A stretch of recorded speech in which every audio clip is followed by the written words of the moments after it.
For kids and teens, the amount of arsenic flowing through their bodies was found to be about 15% higher for each quarter cup of daily rice consumption. A similar link was found in adults.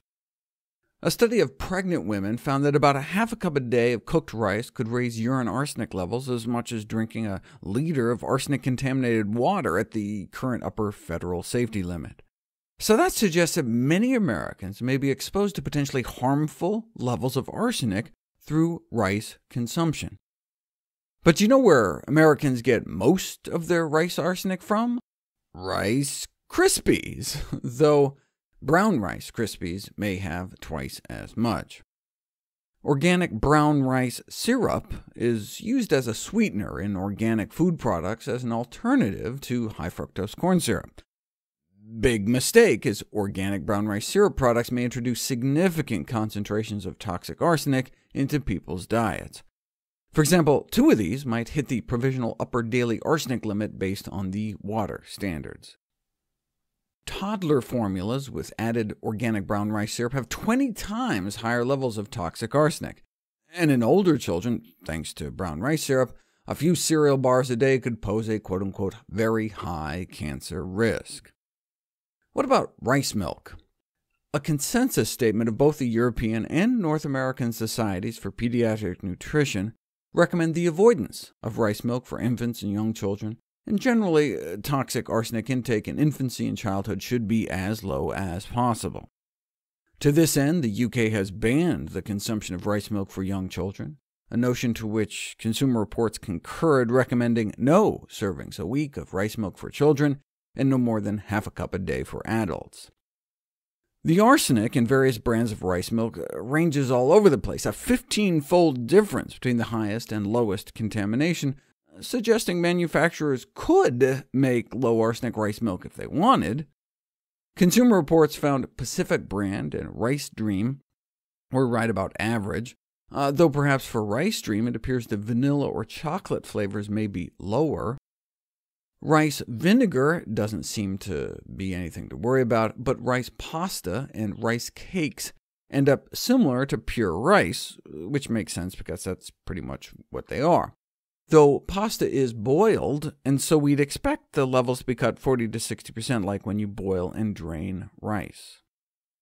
If for some reason you just couldn't live without rice milk, you could make your own using lower arsenic rice like brown basmati from India, Pakistan, or California, but then it may have even less nutrition, as at least most of the commercial brands are fortified. Better options might be soy, oat, hemp, or almond milk, though you don't want kids to be drinking too much almond milk. There have been a few case reports of little kids drinking like 4 cups a day, running into kidney stone problems due to the relatively high oxalate content, averaging about 5 times more than soy milk.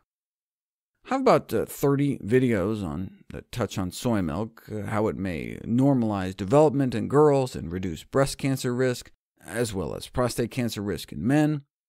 Some of the latest science on soy milk includes an association with better knee X-rays, suggesting protection from osteoarthritis, and an interventional study suggesting improved gut health by boosting the growth of good bacteria.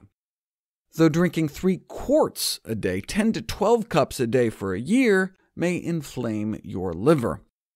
2 cups a day, though, can have an extraordinary effect on your cholesterol, a whopping 25% drop in bad cholesterol after just 21 days.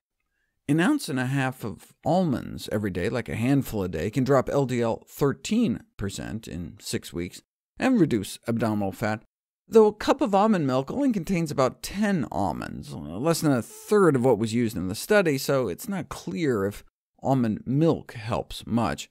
But there was a study on oat milk compared to rice milk. 5 weeks of oat milk lowered bad cholesterol, whereas rice milk didn't, and even increased triglycerides, and may even bump blood pressure a little bit. But the oat milk only dropped LDL about 5%, and that was with 3 cups a day. So as plant-based alternatives go, it appears soy milk wins the day.